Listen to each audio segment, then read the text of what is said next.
सभी का स्वागत है पीआरएमडी एजुकेशनल सेंटर में। और दोस्तों, आज के इस वीडियो में हम बात करने वाले हैं मोलरता के बारे में, जो आपका 12th क्लास केमिस्ट्री का जो आपका फर्स्ट चैप्टर है नए पाठ्यक्रम से विलयन, उसमें आपका ये मोलरता से रिलेटेड क्वेश्चन बहुत ज्यादा पूछे जाते हैं। तो आज हम इसकी डिफिनेशन देखेंगे और उसके आंकिक प्रश्न भी देखेंगे। तो बात करते हैं मोलरता के बारे में सर्वप्रथम। तो मोलरता क्या है पहले आप समझ लीजिए, फिर इसकी डिफिनेशन हम लिख देंगे और आप लिख लीजिएगा। तो मोलरता क्या होती है? तो मोलरता को जानने से पहले आपको पता होना चाहिए कि विलयन क्या है। तो विलयन दो चीजों से मिलकर बनता है, एक आपका विलेय और दूसरा विलायक।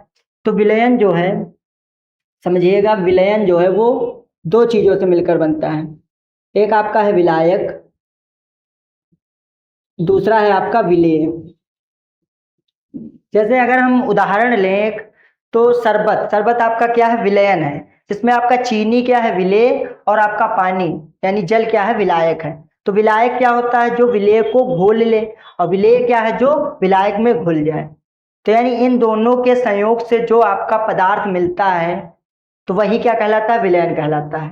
तो अब हम बात करते हैं मोलरता के बारे में। तो मोलरता की डिफिनेशन आप कैसे बताएंगे अगर परीक्षा में पूछा जाता है कि किसी विलयन के 1 लीटर में घुले विलेय के ग्राम अणु या मोल उसकी मोलरता कहलाते हैं। यानी कोई विलयन है हमारा 1 लीटर विलयन, अब आपको पता है कि विलयन है तो उसमें आपका विलायक और विलेय पहले से उपस्थित होगा। तो किसी, मान लीजिए ये विलयन है हमारा, वो 1 लीटर इसकी मात्रा है, तो इस 1 लीटर में इसकी मात्रा यानी विलेय के ग्राम अणु या मोल जितने उपस्थित होंगे वही इसकी क्या कहलाएगी? मोलरता कहलाएगी। अब हम बात करते हैं कि मोल आखिर क्या है।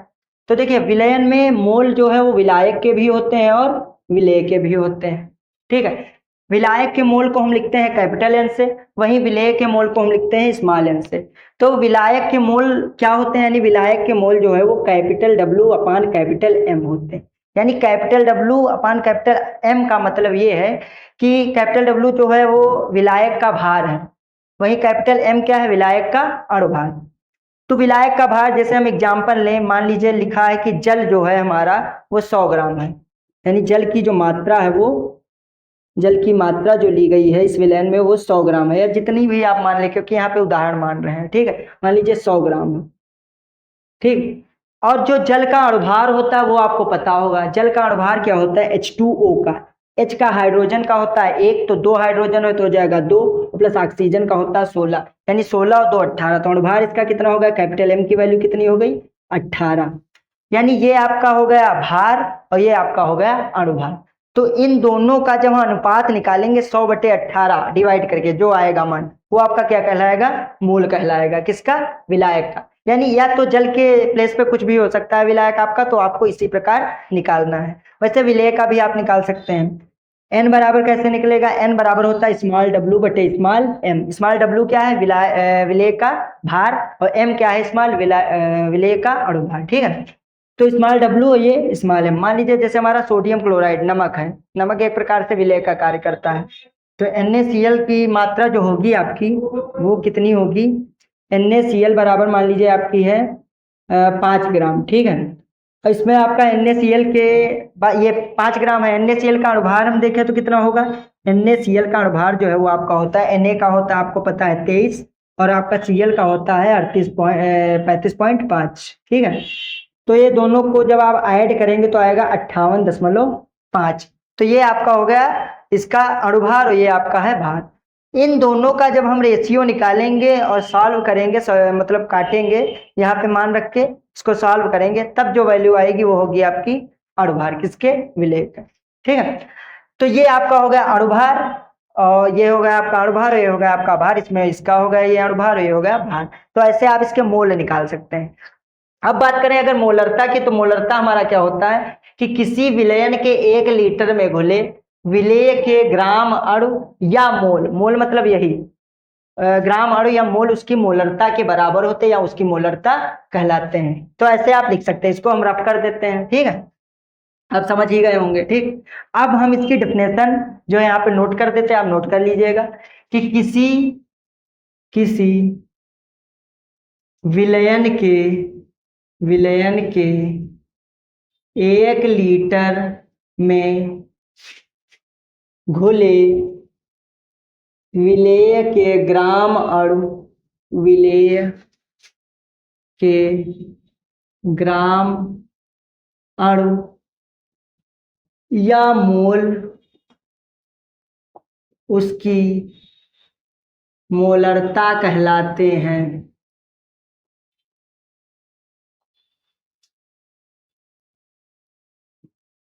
ठीक है, तो ये हो गई आपकी डिफिनेशन मोलरता की, कि किसी विलयन के 1 लीटर में घुले विलेय के ग्राम अणु या मोल उसकी मोलरता कहलाते हैं।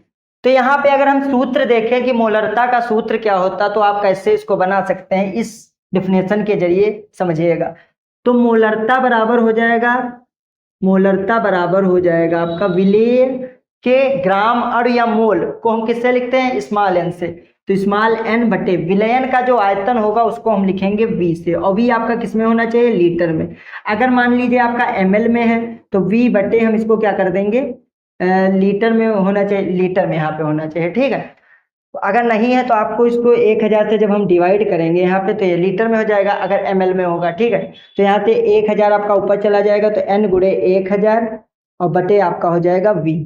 ठीक, यानी n बटे v, और v आपको लीटर में लेना है। अगर लीटर में नहीं है, ml में है, तो आपको पता है कि 1 लीटर में आपके ml कितने होते हैं, 1000 ml होते हैं। तो हम क्या करेंगे, अगर ml में है और लीटर में कन्वर्ट करना तो 1000 से डिवाइड कर देंगे, अगर लीटर में होता ml में कन्वर्ट करना होता तो हम 1000 से गुणा कर देते। तो यहाँ पे हमने 1000 से भाग कर दिया, तो n गुणे 1000, 1000 आपका ऊपर चला जाएगा, रिप्लेस हो जाएगा, बटे v। अब आपको पता है कि n की जो वैल्यू होती है वो कितनी होती है, स्मॉल w बटे स्मॉल m, स्मॉल w बटे स्मॉल m।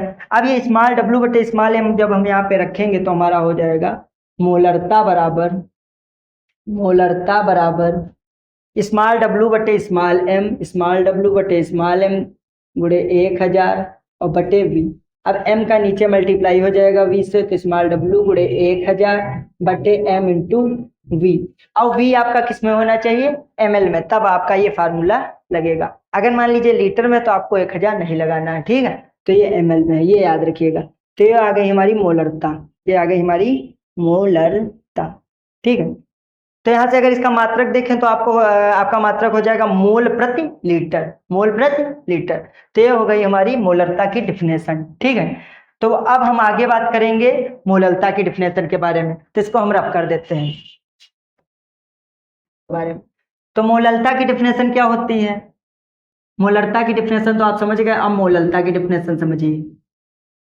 मोलरता में जो है आपका क्या होता है कि किसी विलायक के 1 किलोग्राम में उपस्थित विलेय के ग्राम अणु या मोलों की संख्या उसकी मोलरता कहलाती है।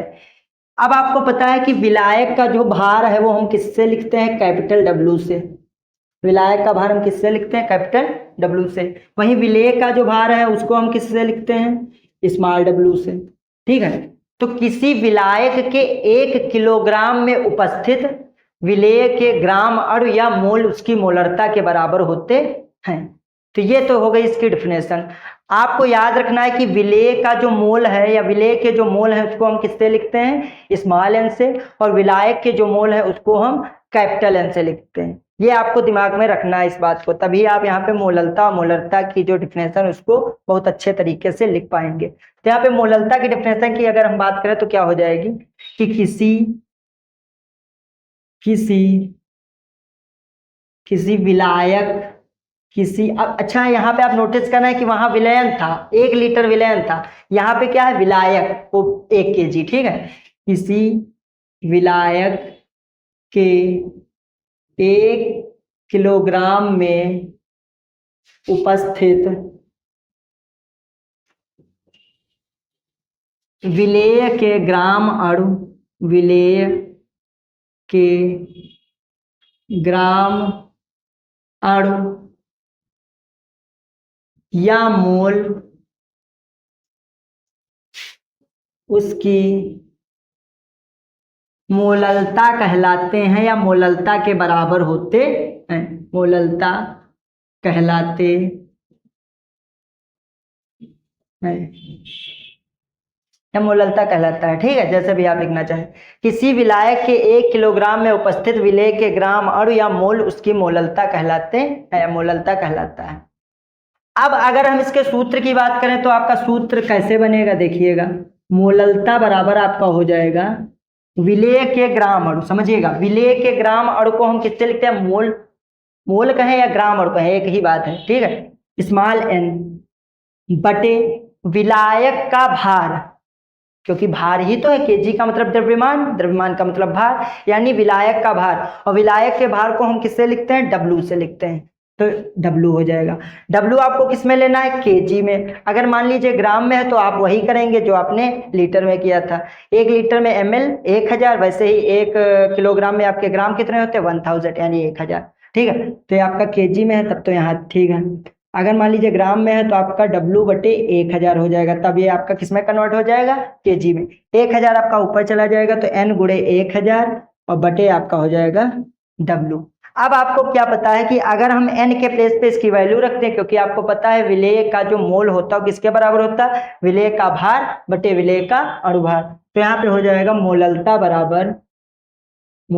बराबर N की वैल्यू जब हम यहाँ पे रिप्लेस करेंगे, क्योंकि आपको पता है N बराबर होता है स्मॉल w बटे स्मॉल m, तो स्मॉल w बटे स्मॉल m यहाँ पे हम रिप्लेस करेंगे, तो रख दीजिए इसकी वैल्यू, तो स्मॉल w बटे स्मॉल m गुणे 1000 बटे आपका हो जाएगा कैपिटल W, तो स्मॉल w इंटू 1000 बटे m इंटू कैपिटल W, और W आपका किस में है, ग्राम में। जब वैल्यू दी जाए ग्राम में तो यहाँ पे आप रख दीजिएगा, अगर केजी में है तो आपको 1000 लगाने का कोई मतलब नहीं। तो ये हो गई आपकी मोललता की डेफिनेशन, ठीक है, इसको आप नोट कर लीजिएगा। अब हम इसके बाद बात करेंगे क्वेश्चंस के बारे में, कि न्यूमेरिकल 1-2 देख लेते हैं, जिसके माध्यम से आपका मोललता और जो इसके पहले हमने मोललता की डेफिनेशन बताई थी वो क्लियर हो जाए। इसको हम रख कर देते हैं, ठीक है, इसको आप नोट कर लीजिए पॉज करके वीडियो को, ठीक है।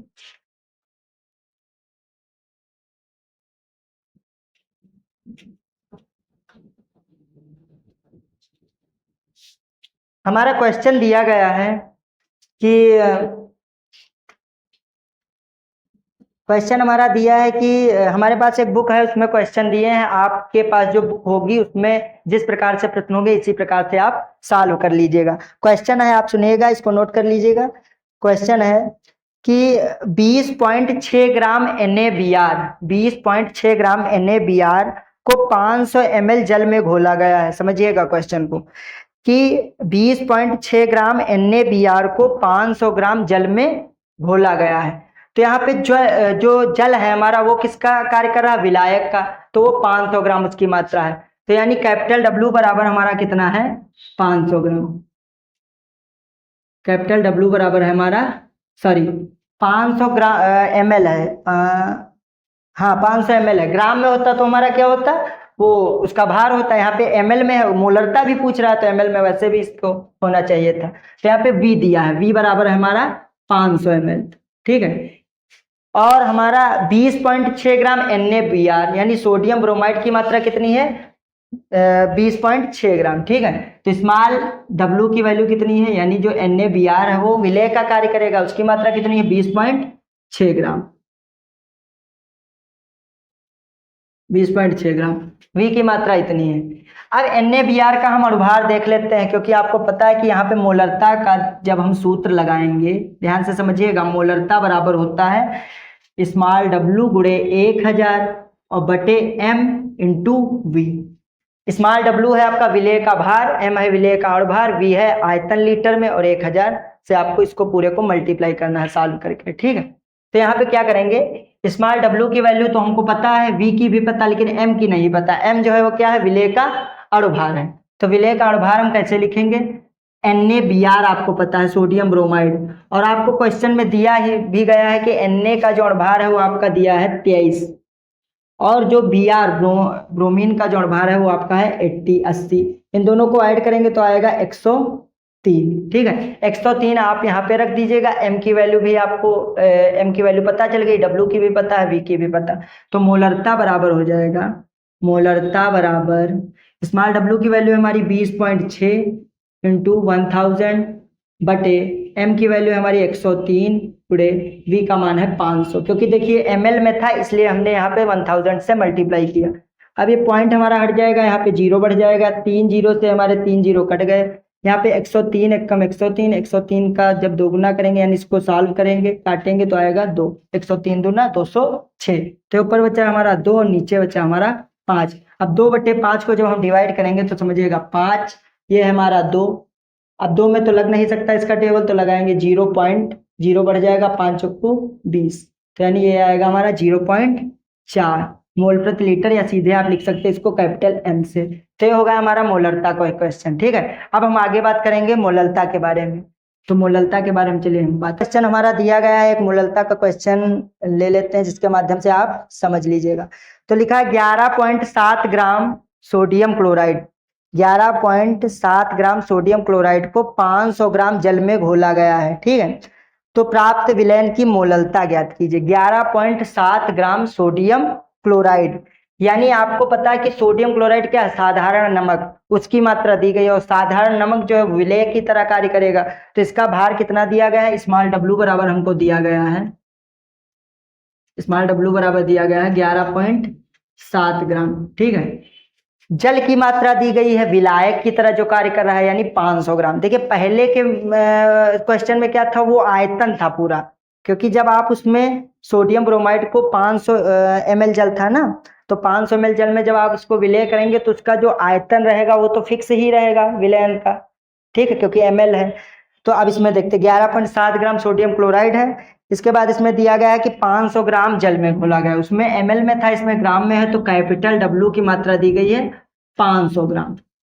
ठीक है, और हाँ मोललता पूछ रहा है आपका, तो मोललता का सूत्र सबसे पहले लिख लेते हैं कि मोललता में हमको क्या क्या चाहिए निकालने के लिए। तो मोललता बराबर होता है स्मॉल डब्ल्यू गुणे 1000 और बटे आपका हो जाएगा m इंटू कैपिटल डब्ल्यू।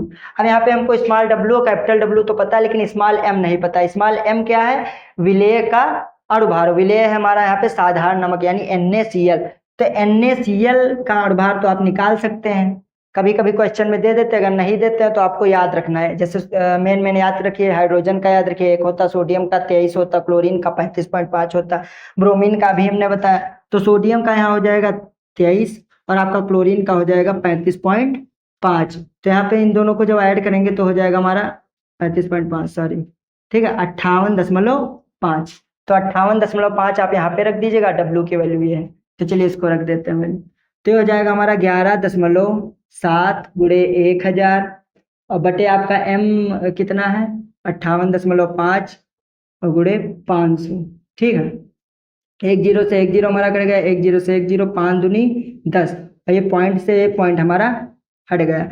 117 से जब हम 585 को काटेंगे तो हमारा क्या आएगा, 117 पचे 585। ठीक है, आप इसको सॉल्व करके देख भी लेंगे। 11.7 था, पॉइंट के बाद इसमें भी एक संख्या, पॉइंट के बाद इसमें भी, पॉइंट से पॉइंट आपका क्लियर हो गया।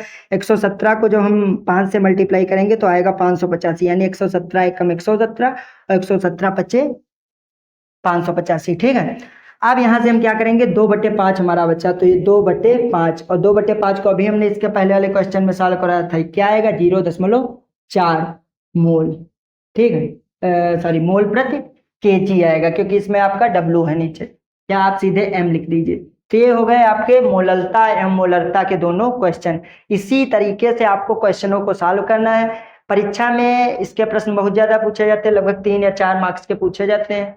तो ये आज हमने बता दिया। अगर आपको वीडियो पसंद आया तो लाइक जरूर कीजिएगा। धन्यवाद।